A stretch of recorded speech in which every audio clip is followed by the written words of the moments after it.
Hey everybody, this is On Screen, Off Screen, show where we like to talk about what we watched each week and how it impacted us. We've got Lauren back, thank goodness. Um, the second coming of Jesus Christ herself, and No. uh, Stop it. Conlon, the Lauren's like, that's tall too much. and awesome, um, The tall and the awesome. the Legolas of the The group. tossum. There we go. That's awesome. I am very excited for this week. We've got a couple of shared topics. And with that, we're going to get started with our first one that has nothing to do with me. So you guys take it away. All right. Lauren, do you want me to go first? You want to go first? I want you to go first. Okay. Frankenstein. I love the Frankenstein book. I think it is one of the best classics that actually deserves to be a classic. This movie, there are parts of it that I think are really, really good, honestly. Visually, it is absolutely freaking stunning. This movie is beautiful. I think the acting is good. There are times where I would even say it's great. My problems mostly come when you compare it to the book. In the book, Frankenstein's monster is really an allegory of what neglect does to a person. It can shatter them and it can turn you into somebody that you don't recognize. It can break you. And Frankenstein just wants to be loved by his father. He wants to be loved by other people. And he's not accepted. And in the book, he's not accepted because he's just so ugly. And I've read reviews where people think that this Frankenstein is a hunk. And I don't understand women because I don't get that at all. That's very confusing to me. I'll ask Lauren about that later after my review. But, do not understand that whatsoever. I was still like, he is still a monster. You can see his skin thick flap and a suture mark on his forehead. He's a monster still. But it doesn't become as much about him being ugly and denied and neglected. It's like people are just mean and there's no explanation for why they are mean. Or they are just nice and there's no explanation for why they are nice. It's like Elizabeth, they have this weird... in the book, there's no love triangle, so that isn't a thing in the book. But they have this love triangle between Victor, William, his brother, and Elizabeth.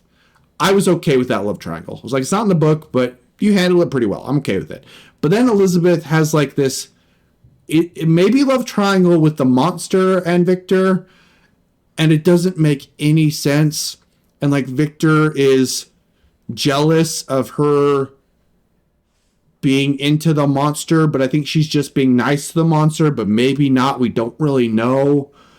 And it's a problem, and it would have been better if they just took that out of the movie completely. I'm okay if the monster is into Elizabeth. He's never run into a woman before. He's brand new. It's like he's a newborn. And all of a sudden you have this mothering figure that's really taking care of him. If he has a little bit of a crush on Elizabeth, sure, that's fine. I would rather him look at her as a mothering figure, but it's okay. But they don't go that route. And I think that's the biggest negative to the movie is this weird double love triangle thing that they decided to do that just doesn't benefit it. Along with that, you have problems with the progression that are handled better in the book.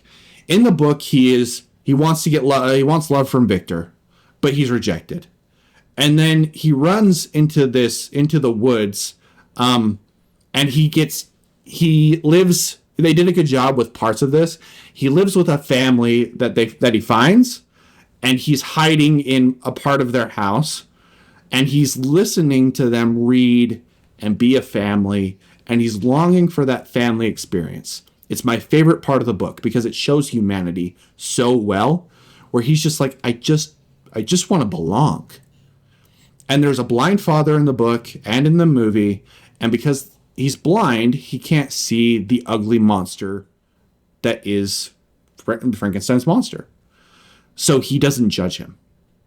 And he loves him, and he helps him read, and he cares for him. And he's the father that he's never had. In the movie, they do a good job of explaining that and having him grow and having him connect. But the monster is this, he's a gentle giant. He's caring, he's kind. And the world makes him cruel. This one I had a major problem. My biggest problem with the entire movie is this, that when they're at this house and he's learning from the family and he's learning to read, the family comes back home after the winter after hunting wolves. The monster has figured out that he can be aggressive and he can be violent because the wolves attack this old man who's like a father figure to him, and he decides to kill the wolves. I'm good with all that. But he's not a monster yet. He's not aggressive. He's not a creature. And when the family shows up, yeah, he's angry. His father figure just got hurt, but he just absolutely destroys one of the family members. He's been watching this family for a long time. He's not this monster. And I'm fine with him getting shot, but he would run away. It is a bad choice for the character development of the monster, because he's supposed to be the neglected one that has no other choice than to become a monster, not a monster. And they make him a monster. And it doesn't work as well with how much of a beautiful book and the way that it's presented in the book. It's just a mistake, and they don't understand the character development. It's not done well. And it makes it so the entire experience becomes sour. I really, really wish they wouldn't have had him kill the guy. In the book, he burns down the house. In his rage, he's done all these happy things for him. Like he's done what they show in the movie. He's built the fences. He's helped repair the house. He's done all of these different things. And in his rage, in his anger, he burns the house down. I've done all this for you. I've done so much for you. You don't even appreciate it? Okay, I'll just take it all away. Everything's been taken away from me. I'll take it all away from you too. No one deserves anything. In this one, he's just a monster. And that's a shame, because the book is beautiful. It's a beautiful story. And in the ending is largely the same, with the caveat of the very, very end. In the very, very end, it's left to an imagination. It's in the book. It's open, like, is the monster even real? Or was it just Victor and some kind of derangement? Is he psychotic? Like, where's the reality in it? What's the humanity? What makes us human? There's a lot of different questions. Are we supposed to play God? In the time period that the book was written, it wasn't very common, and it wasn't very accepted that neglect could cause somebody to become a monster. You either were born a monster or you were not. And she's challenging the idea of, like, what makes people monsters. Was Hitler born that way, or was he developed to be that way? What makes somebody a monster? Can we be kinder to people, and would that change their destiny? That's the ideas that this book is searching for. And in the movie, I'm not getting those ideas. And at the end of the book, Victor dies like he does in the movie, but the monster is left wandering. And in the movie, he forgives Victor. This guy has beat you. He's neglected you. He's done nothing to deserve this forgiveness. Why are you forgiving him? Doesn't make sense. And he's left with the sunshine, and this monster is smiling, and it's just too happy for the great ideas that could have been portrayed. The things I like about the movie, I like that they gave the monster regeneration powers. I think it's a really cool thing. It works well with the movie. It works well with the monster. I like the way that the monster was created. It's absolutely epic. They did a very good job with it. I think Victor as a character is actually done pretty well. It's the other characters that I have more of a problem with. I think the old man scene where he's teaching Frankenstein how to read is absolutely beautiful. I loved it. I think the monster chasing Frankenstein down is epic, and it's dark and it's grueling. The part where he says, "Light the dynamite," and then he just stands there as the fire cascades over him is fantastic. Like, really, really freaking good. and I'm still going to give this a slightly positive because I do think it's slightly positive. But for something that is so close to the book and trying to be the book, you didn't get the point of the freaking book. So I'm going to give it a 6. What did you think, Lauren? I just went on that for a long time. Oh, you're good. I did not like this movie. Okay. That's fair. Genuinely, that's fair. Where I think people are getting the romanticism of Frankenstein is I actually really like this director, and I'm going to butcher his name. Guillermo... Can you say his name? It's like Let me look it up so I can actually... Oh my gosh, I'm making it even worse. Yeah, it's Guillermo del Toro. Guillermo del Toro. Guillermo. There we go. So I really like his stuff, and then he's Me too. done. I haven't seen it, but it's like something water. Shape of Water. I don't Shape of like that Water. movie. That one was way worse than this one. Did not Yeah. like that movie. I was at gonna all. say he's done a few where it's like monster romances, and so I think some people were like reading in between the lines for Frankenstein. I didn't have that feeling of like, yeah, Frankenstein. Like I've so seen many edits. so many reviews. It's Yeah. weird. It is weird to me. I am not on that side of the persuasion. Do I feel good. bad for Frankenstein? Yes. Am I attracted to Frankenstein? No. I agree with like Elizabeth. I think she was just more of like feeling motherly towards him and I don't think she liked him. I think she felt responsible for him because she was like the only one actually treating him as a human, whereas like Victor was treating him as a science experiment. There's like so many things like that were very interesting and I think drawn out in the movie that didn't need to be. Like one when it was doing I don't really like gory things, and it went on forever on him constructing Frankenstein, and it's like him going to these battles and like twisting legs off of soldiers and stuff to like fit onto the monster, and I was like, I was skipping, and I had to skip through 3 minutes of just that, and I was like, you didn't need 3 minutes of constructing the monster.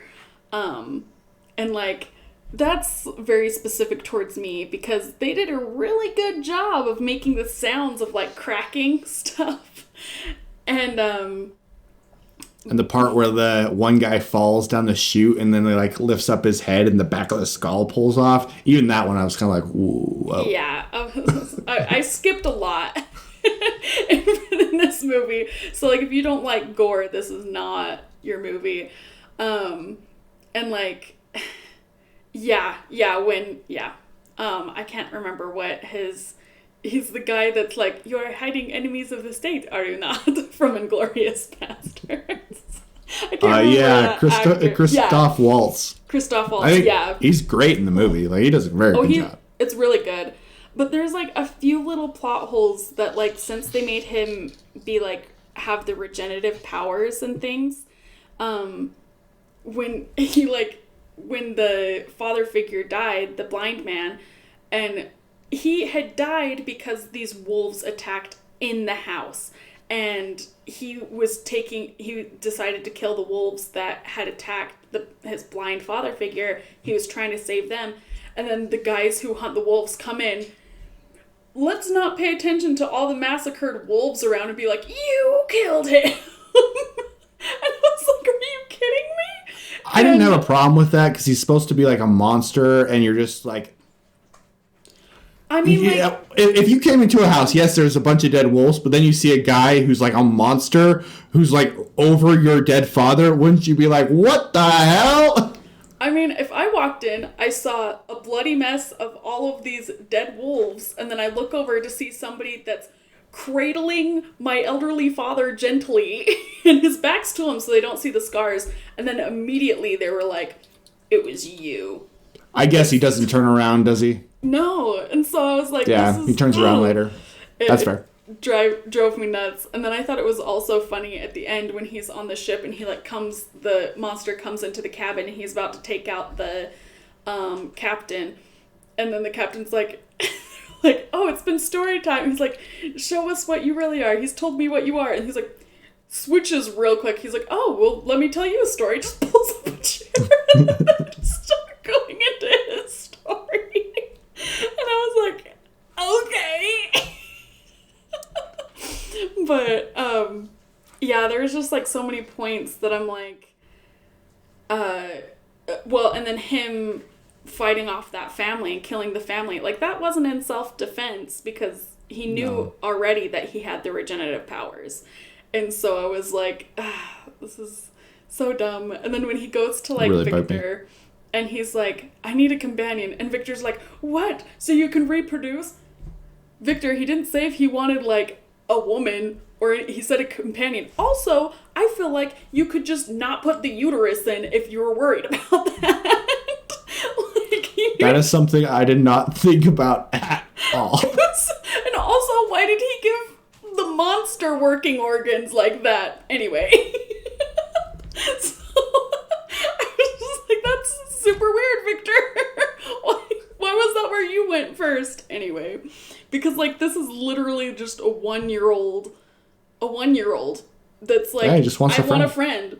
And then Victor's like, you want a wife? It's like, no, that's not even what I said. I just wanted somebody to live this existence with me because it's horrible and I'm lonely and nobody can get me. Everybody thinks I'm a monster and it's your fault. Yeah, anyway, I really didn't like this because of the gore. There was a lot of the plot holes that I was seeing that, like... At, like, the very beginning, when Victor was telling his story, I was kind of intrigued up until the part that he started, like, twisting chopping legs things and arms up and stuff, yeah. And then it also frustrated me when the guy who was sponsoring it up, Christoph Waltz's character, and then he's like, no, we must do the thing now. And he's like, no. Just like tells him no, and I was so confused because I was like, did they ever mention about like transferring consciousness at all? Until at this point I was so confused at that whole fight. Oh really? Yeah. But yeah, it was not my favorite, yet I watched all 2 hours and 30 minutes of it, so I genuinely loved it up to the point where Elizabeth has the weird love triangle with Elizabeth thing. I loved the first part of the movie. I even liked the chop up because I thought they did a really good job of assembling. Like when he puts the electrodes in the partial body and it starts like gasping, it's creepy. Yeah, they did I like that. Creepy job. But yeah. But it is gruesome. Like there's definitely a lot of gore. The one area, because it was so medical, I was like, I'm okay with all of this. The one thing where I was kind of like, you didn't really need to do that was the whole thing. Yeah. Because that was like... And like, I know it's a very specific thing towards me because back in the day when my brothers would go hunting, my mom would be like, oh, it's our job as the women to prepare the freaking deer and stuff. So they just like hoist the deer up in the shed and she's like, okay, now you have to saw through its head. And I'm like, I didn't want to shoot it in the first place. Like, I'm already like tearing up because I see a doe hanging up in the shed. And then they're like, oh, well, you got to saw it up to this point and then you just twist the head and you just keep twisting it till it pops off. And I'm like, I was like 11 at this point, and I was like, okay, I guess I have to provide because my brother shot the freaking deer. I was so mad. I'm like, they had a good time hunting, and then I have to do the traumatizing bit that I didn't want to have any part of. So that's what the assembling the monster reminded me of. Because there was That's a lot of fair. sounds and like things that he was doing that I had to do when I was dismembering the deer, and I hated every moment of it, and that's what that reminded me of. That's fair. The one But time that I've done that, they did a good job. It yeah, is very realistic. yeah, Okay. Do you think the movie was beautiful? Do you agree with me on I that? do. Yes, I Okay. really like the like cinematography. I think was done very well. Extremely well. I love Del Toro's use of color. And then the entire movie, I was thinking how well this movie is using light. Like, it's got such good contrast to the shadows versus the light, and especially like and every scene, the lighting was perfect. Also, if I saw this note and before I watched it, and so I looked out for it, the only purple in the movie is on the monster and Elizabeth. That's really cool. Yeah, I thought that was pretty cool. That is really cool. So, I know you didn't like it. What was your rating? 3. 3. Okay. That's fair. Yeah. That's fair. That's That's fair. what it sounds like to me. It was. Okay, going on to our next topic. Conlon, you have a show that you watched. I'm surprised that you watched this Yeah. show. Tell us about it. Why are you surprised I watched this show? Because what it's based off is terrible. But go ahead. Okay. I don't agree with Josh. This is the It TV show. I really like the first movie a lot. I think it's really good. I think basically everything else with It, I would agree with Josh on. The second movie, not a great movie. The adult part of the book, not good. This TV show, unfortunately, I think is really, really bad. And this is the first time on our podcast that I'm reviewing something that I will not finish. The first episode, Lauren would absolutely hate. Not like, Everything. hate. You would despise this, because I was even like, what the shit? They have a pregnant woman who gives birth to a demon. And it is like, I've seen a lot of stuff. I watched a lot of horror shows. I've watched all the Saw movies, and even I was like, what the crap, guys? What are you doing? Colin, And- I've seen some shit, and this spooks me. I've seen some shit, and this was like, what? So with It, you like want to see more of Pennywise. He's a cool monster. I want to see that, and you see a lot of the nightmare stuff, but you don't ever really see Pennywise, which is lame. And then you have the kids who are not very good actors. And I think that they were trying. I don't know who this audience is for, because you have like a woman birthing a demon, and then the kids feel like you're trying to recreate Stranger Things. Stranger Things has no women birthing demons. Like, that's not in Stranger Things. It's too graphic and too grotesque for the audience that it feels like it's going for, because I feel like the show is aimed towards preteens. But then they have some absolutely like messed up shit in this show. And it's too much of a dichotomy, and it goes back and forth and back and forth. And you're like, oh, I'm watching a kiddie show. Oh, I'm watching a freaking nightmare fueled whatever the hell that is. And it's too much. Like, writers, you will never watch this, but if you ever watch it, you need to figure out the tone of your show and who your audience is and who you're aiming for, because you don't know, and it's not good. Along with that, I was really interested in the whole 1960s thing, because a lot of Stephen King's books are from that time period. So I was like, oh, this will work. You can build upon that. It can work. But instead of exploring cool aspects of the time period, they decided to go really, really shallow with it. And it's just like, oh, racism is still a thing, and the black family is getting judged for murder, and the white families are all like little happy neighborhoods, and blah, blah, blah, blah, blah. And it's just not interesting. It's not insightful. Stephen King is very insightful. I see a lot of good reviews for this show. It's not good. It's just not good. It could have been. If they would have made it more tame, Stranger Things, I would have been like, this is decent. I think But I pulled up a picture of the demon baby and I'm scared. it's freaking bad. It's bad. It's Like, I was like, what the hell? yeah. Yeah. Yeah. It's like a old man with I don't even know. I don't even know. Yeah, it has like literally the veins and umbilical stuff. cord is like still hanging off of it. It's like, no. And the It's scene where it actually births it, ugh, no, no, no, no. There's people who gave negative reviews just because of this. If the show felt like it was tonally supposed to be that throughout of it, I would be like, that's not really what I want to see, but it works with the show. It doesn't work with the show. No.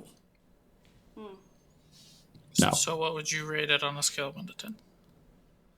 I mean, I decided not to finish it, so I feel like I have to give it a 1.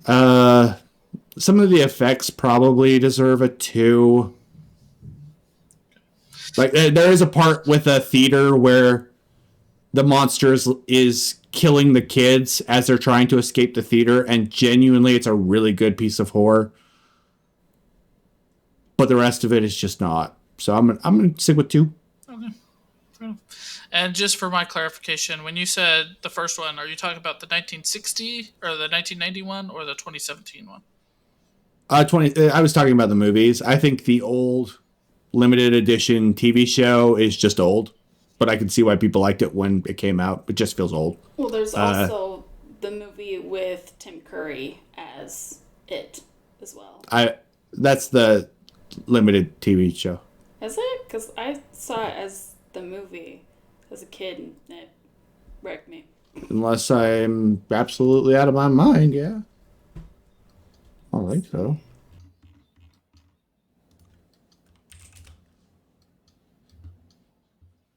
Yeah, no, that's the old movie. Okay. Okay. Okay, so there was an old. I've never seen the old movie. Okay, because that's what traumatized me as a child. Okay. And then I could not do, like, then I had a boyfriend try to make me watch it, and then I literally was not okay for like 4 months. I like the 17 movie. I don't. The first one. Well, Naked Lady freaks me out. Can't do Why it. don't you like it, Josh? because it's dumb. I'm a person who is actually freaked out by clowns, and Yeah. this one didn't do anything for me. Didn't And the do it. whole like build up to it's aliens is just bad. All the kid actors do a bad job. All the adult actors do a bad job. Every plot point they do is not even just horror bad. It's just stupid. Oh. Just Yeah, did I not don't- like it. So here's my I like the first question movie. though: how do you respond to the fact that the show is the top-rated It thing? I don't get it. 'Cause I'm Truly looking at do not understand. It 2017 is a 7.3 on IMDb. Mhm. It Chapter 2 is a 6.5. The 1991 is a 6.8. And the It TV show is an 8.3. So not only is it better, it is significantly higher. I don't get it because I genuinely don't think this show is good. Like, it's just not. It's just not a good show. I don't. The kid acting isn't good. The way that they display the time period isn't good. The horror just doesn't match. Like, it's just. I just kept watching, being like, maybe it'll get better. Because there are parts that are good. Like that theater scene. There are parts. No. It's bad. Okay. All right, with that, we're going to go on to our shared topic.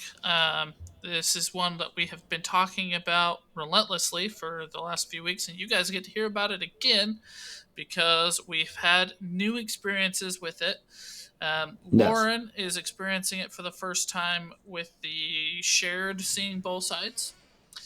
And Conlon and I played it, and Conlon got to play House of Ashes for the first time, where he gets to see each side individually. So, Lauren, I'm going to get started with you, and Conlon, we're going to end with you so that you can be the finale for us. Okay. So I played the mode movie night.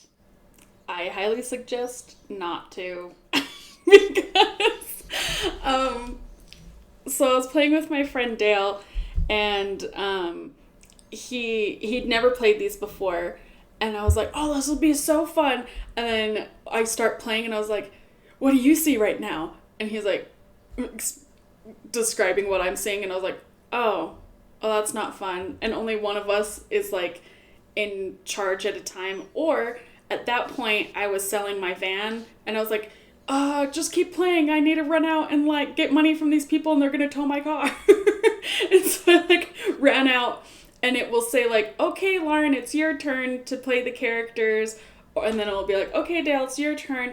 And but even when it said it was my turn, he could take over the characters if he wanted, and so he was just played both of our scenes, but we saw the same scenes every single time, so there was no like secret scenes that you're seeing and secret sides that you're seeing. We all knew everything that was going on, and I was like, "Oh, it's not as fun." But I think out of the dark anthologies, House of Ashes is the one that you could do that. Either that one and Little Hope, I think you could play it that way and it would be okay. But I do think it's a better experience if you're having it where you're experiencing something different and at the same time as somebody else playing. So, how different of an experience is it? Like, what would you rate the game now, playing it this way versus the other way?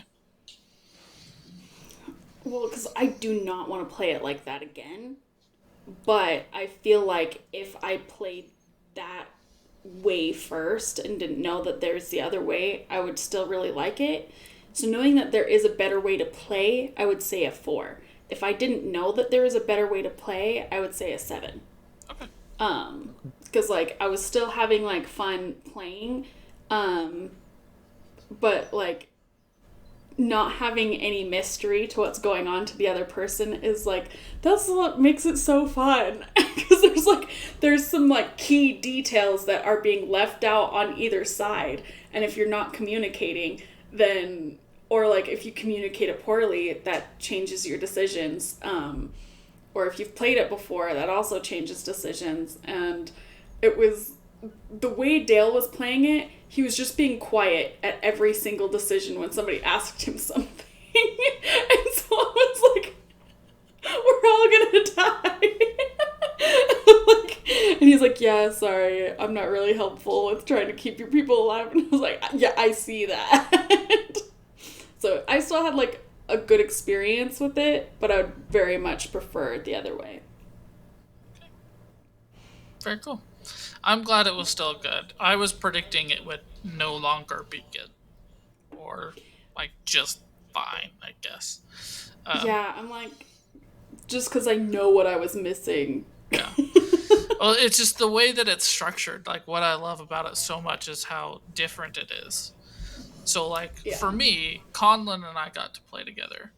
And we were going through, and I was at, like, the most chill point. I was just talking to Ashley Tisdale's character, and I heard, I didn't scream like that. yeah, you did. No. Yeah, No, I it was didn't. short, it Nope. was high pitched, it was random, and it Nope. was. Uh, The only time that I made a noise was when Ashley Tisdale was in the bottom area, the bloody like river area, and there was one part that got me. Like it got me good. I'll admit it. I almost threw my mouse. It got me really good. that might have been where that noise was made, but you definitely made that noise. Um, yep, he did. Uh, I honestly was predicting that this was going to be my least enjoyed version of playing it because I've now played it with somebody else. I've played it with Lauren, and now I've played it with Conlon. So I was just predicting that, like, okay, I've seen what's going on. I've seen both sides. My curiosity is over with. XYZ, whatever. Um, but I got to hear Conlon's little girl squeak. That's a top moment. Um, we kept trying to gaslight each other. Um, like, Yeah. we're gonna work together now, right? And then Um, I shot him. and then he shot me. He shot my favorite character 3 times. Was it Jason? It was Jason. He shot No! Jason How three dare you times. shoot Jason? Yeah. Can you imagine that Jason actually made it to the end? I shot him 3 times. So the guy is still like, nah, I'm waving it off and I'm getting there. Jason, and you're a terrible shot. I shot you. Yeah. Yeah, one of the times I was like, I should have hit you. I was gonna say one But of my doesn't it? favorite parts of that game is I was Jason, and it's during that fight up on top when you're at Earth level, not underground. And I had a choice to like shoot somebody who wasn't listening to me, and I chose not to. And I didn't realize that Josh was controlling the other person that could shoot me. And so then when I like turn around and I was like, all right, you better like hit me, or because I'm gonna come after you if you don't hit me. And he's like, nah, no more blood or whatever. And I was like, oh, that was a cool NPC. I didn't realize it was Josh. Yeah. So he kept shooting my favorite character. I really liked how different the characters can come out. So in Yeah. my playthrough with Lauren and Josh, I loved Eric. Like, he was a good guy. Um, totally understandable. Playing through with Conlon, uh, me being the little antagonist shithead I was trying to be, and him trying to rage bait me, like, I was more Team Nick um, because of it. And with how everything like that pulled out, we got some unique cutscenes because I think Tisdale picked up the ring at the beginning, something I didn't see before. It added quite a few cutscenes, or it was the choices along the way. I don't really know, but I got some new Possible both. content. Is the important thing. Um, I was still upset at being uh, baited and my favorite character shot, so I decided towards the end, like, okay, Conlon had Tisdale pick Nick. So here's what I'm gonna do. I'm gonna kill Nick and save Eric, so that way Tisdale survives knowing she picked the guy who dies, because I had the choice to kill Nick. So I was going along intentionally choosing the ways to kill Nick. And surprisingly, it worked out, but not the ways that I was expecting. And And honestly, if we weren't douchebags to each other earlier, I think we could have saved Nick. oh no, we couldn't, because I would have killed him. It was in my choice. I can tell you that now. It was well within my power to kill Nick, and I was going to kill Nick. And we saved Tisdale, but not in the way that I was expecting to save Tisdale. Uh, like, the choices we made, and like, Conlon and I were talking about it after, and he was like, so you got exactly what you wanted. And I had to realize that, yes, that was still what I wanted, because it didn't go the way I was planning for it to go. Um, so, yes, in my playthrough with Conlon, Tisdale is alone because she's a hoe bag, and Nick is dead because he sucks, and Eric lives on. I still really loved this game. I enjoy it. I am now convinced that no matter how many times I play this game, it will be a unique and fun experience for me, especially when playing it where you don't always get to see what the other person's doing. Um, it's a great game. It is such a great game. It's still not my favorite. I still think my favorite experience, Man of Medan, but this one is so awesome. And you guys have been hearing me say it for multiple weeks now. Conlon, I've been saying it's gonna be his favorite one of these games. Conlon, what did you think? Let's go! I love this game. Yes, it is my favorite. Easily my favorite. Knock out of the park, my favorite. Vampires from outer space. Hold on, time out. Are you counting Until Dawn and the Quarry in that? Yes, Okay. this is my favorite one. Yes. Vampires from space. Yes. The Descent, but with vampires from space. Yes. Marines with The Descent with vampires from space. Yes. This is absolutely freaking awesome. And I loved the real life war applications. I love that I got to play Salim.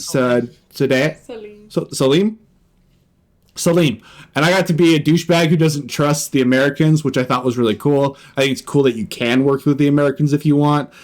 With our ending, Lauren, I didn't save the guy. I choked the guy to death. So he didn't fix the radio. So it took longer for the helicopters to get to the very last fight. So Salim is able to walk off into the desert and be with his kid. But it's awesome the fact that you can do more right things, and it actually ends up worse for one of the better characters in the story. Very cool. I think the way that they show the monster is really good. Like you have the claws that just pop out every once in a while. The monster design is awesome. The part where there's the nest. The only thing I could say negative about this really is that, okay, we just found the nest and it just happens to be waking up right now. But other than that, it's like, go ahead, Josh. There's clues to that all along the way. Okay. So it's told at the very beginning that it happens during an eclipse, and at the very beginning you're at the mission, and guess what is happening that very day in the background on the screen? An eclipse. That's cool too. And there's clues that if you read all the research papers, it's not like something that is just happening. It is like that's how. There's actually works. Yeah. That's cool. I That's cool. remember That's cool. in our playthrough when I was looking, I was like, oh, look at this board, and look what's happening today. I zoomed in on the eclipse thing, and I was like, I'm sure that will mean nothing later. That's cool. But yeah. Yeah, it's just stupid good. And the Ashley Tisdale part is genuinely, when she was down in the bottom, freaky. Like it. There was so what happened is I decided to turn on the light, and there's a little. Have you played the part where you're down at the bottom, Ashley? Okay, you're in like this blood river, and there's there's creatures moving in the water, and it's creepy and it's really good. And the sound design, fantastic. Literally, I could tell right where the creature was moving without looking at it. Really, really well done. But I decided to turn on a light to try to look around this corner to see if there was any hidden clues over here. And the monster pops out of the blood river, and it scared the shit out of me. Like legitimately got me so freaking good. The last time I was scared that good was when I played Fear when I was like 15, and there's a monster that pops out of nowhere, and it scared the crap out of me. This got me really, really good. And then it made the entire experience more freaky because I'm trying to run through this water, but I can't get through the water. Bravo, developers! Fantastic. This is just, it's great. It's great. This is great. I think the visuals are pretty dang solid. What negative can I give besides Josh is like a little bitch and he kept. You're the kidding. One who kept shooting me. I know. I totally started all the hostilities that were in this game, but every single time I could be more hostile, I was like, "Yep, we're doing that." Absolutely. Wait, every single time. So in the very beginning, did you both betray each other? No, he didn't betray me. I betrayed him. Yeah, like the fact that as many people we saved four of them. The fact that we saved four of them is crazy. Because I shot him whenever I got the opportunity. I like didn't trust anybody. The only thing where I was kind of nice was Ashley Tisdale. I played it quiet, and then finally she's like, I can't be quiet anymore. I have to tell him that I'm in love with Nick. And so we played that. It was just so fun. Because I'm trying to remember who survived on ours. It was Jason and Nick. Yeah. And Salim would have survived, but I But you intentionally let him let him die. die during the really awesome ending fight that I'm surprised Conlon didn't talk about.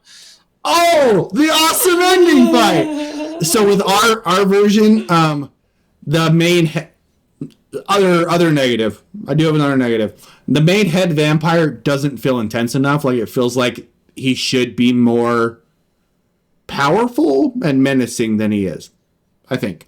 But in the last fight, you have the flares, and the flares are the only thing that you're surviving. And the way that we played, he ends up as being part of the last fight. And they shove a flare in his face, and the flare is coming out of his eyeballs. And the screen that I have is HDR, and it looked amazing. Like it was insane. So good. I love this game. Yeah, so Lauren, to answer your question, I let Salim die in when we played during that last fight on purpose because I didn't like that he survived and got arrested. But it sounds like in your guys' playthrough, he didn't get arrested because the helicopter didn't come, right? Yeah, so he can Yeah. die during. That's what I've figured out so far is he can live and be arrested, live and get free if you don't have air support, or he can die on top, or he can die somewhere along the way. I think as well. Was it significantly harder our playthrough without the air support? No. Okay. No, it was literally a cutscene. So in our Okay. when you and I played, they say the sun comes up and you have to wait, and Celine gets away, and then it cuts to 5 hours later, and the helicopters arrive. If you have the air support, the helicopters arrive as the sun is coming up, and they're shooting as the demons are burning. Cool. Yeah. So it's just like a slightly different cutscene, but with Salim surviving, it gives very different context of what actually happens. So it's very cool in that way. Yeah. Yeah. This game's awesome. Legitimately awesome. I'm really glad I got to play it. It is my favorite one. I still haven't finished Little Hope, but there's absolutely no way that I'm going to like it more than I like this game. No way. Yeah, I'm surprised with like how much I love choice-based games that like I'd never heard of these before. Um and that like they're not more popular, or maybe I'm just on the wrong side of the internet. I don't know. They're But just not as popular. they Their should Yeah, they be. should be more developer's popular. big game is Until Dawn, and the Quarry is kind of just accepted as not quite as good. And these came out before it and just don't exist to most people. It's only Yeah. like Because there's just those little side fans of packages. these Like, who needs to developers. play Yeah. that? I mean, they're 3.5 hour, 4 hour experiences, which is what I think the criticism of it is, I or think the that's lack of perfect. attention. But for me, that's perfect. Like, I got to play all of these in one sitting, so Yeah. Yeah, great. crazy good. Okay, Conlon, the time has come. What would you rate it on a scale of 1 to 10? 9.6. Okay, let me rephrase. Conlon, what would you rate this game on a scale of 10 to 10? 9.6. Okay, 10 it is. Conlon gave his second 10 because he has no valid criticisms of this game because it's perfect. And I think my vampire criticism is fair. no, Legitimately. because he's not the main vampire. He's a subservient of the vampire monsters. He's infected by them. He's not one of them, so he's lesser than. Uh, but it is also made up for the fact that depending on what you do at the very beginning of the game depends on which monster you see. Which is cool. Yeah. All right, with that, we're gonna end this episode. Thank you all for watching and or listening. Appreciate everybody. Don't forget to like, comment, and subscribe if you have any further thoughts, opinions, or recommendations. Love to hear them. Um, Next week, we're going to be watching Annabelle's Wish if you want to tune in with our shared topic. And remember to be better today than yesterday. See you guys.